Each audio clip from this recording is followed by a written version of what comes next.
50তম কাৰ্বি যুৱ মহোৎসৱ সোণালী জয়ন্তী উদযাপন আজি চতুৰ্থ দিনা। আজি চাৰিদিনে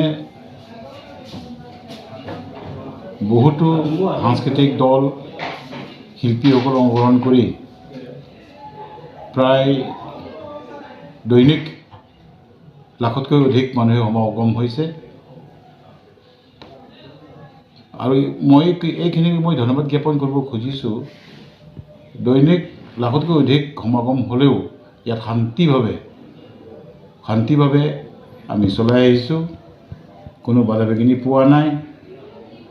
আৰু আশা কৰোঁ 19 তাৰিখলৈকে যি হ'বলগীয়া আমাৰ এই সোণালী জয়ন্তী মণ্ডিত কৰিবৰ কাৰণে কাৰ্বি আংলং আৰু উত্তৰ পূৰ্বাঞ্চলৰ সাংস্কৃতিক প্ৰেমী ৰাইজে আমাক সহায় সহযোগিতা আগবঢ়াব বুলি আমি আশা ৰাখিছোঁ।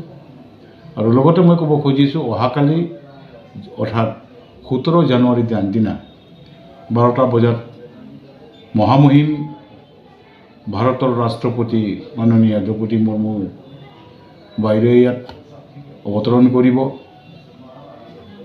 আৰু এইখিনিতে বৰ্তমান আমাৰ Karbi cultural society, Karbi Anglong autonomous council আৰু জিলা প্ৰশাসনে মাননীয় ৰাষ্ট্ৰপতিগৰাকীক আদৰিবৰ কাৰণে যি প্ৰয়োজন, সেই প্ৰয়োজনীয় সকলো দিশ সফলভাৱে কাম কৰি আহিছে। আৰু খুব সফলভাৱে আমি তেখেতক আদৰিব পাৰিম বুলি আমি আশা ৰাখিছোঁ। যি মহামহিম ৰাষ্ট্ৰপতিগৰাকীয়ে কাৰ্বি আংলঙত প্ৰথমবাৰৰ বাবে যি তেখেতে অংশগ্ৰহণ কৰিছে, তেখেতৰ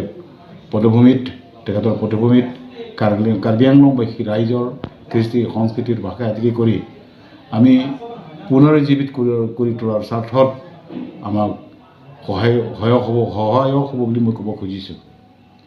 লগতে মই ক'ব খুজিছোঁ, সমূহ কাৰ্বি আংলংবাসী ৰাইজ আৰু কাৰ্বি আংলঙত বসবাস কৰা বিভিন্ন জাতি জনজাতি, কৃষ্টি সংস্কৃতি দল আৰু সাংস্কৃতিক প্ৰেমী ৰাইজে কাৰ্বি কালচাৰেল ছ'চাইটিৰ উদ্যোগত অনুষ্ঠিত হোৱা প্ৰতি বছৰে চলি অহা কাৰ্বি যুৱ মহোৎসৱ হৈ যোৱা দিনাখনৰ নিচিনাই আহিব লগা দিনবোৰতো যাতে যেন আমাক সহযোগিতা আগবঢ়ায়, তাৰ বাবে মই কাৰ্বি কালচাৰেল ছ'চাইটিৰ হৈ বিনম্ৰ মোৰ আন্তৰিক শুভেচ্ছা জ্ঞাপন কৰি মই সকলোকে সহযোগিতা কামনা কৰিছোঁ।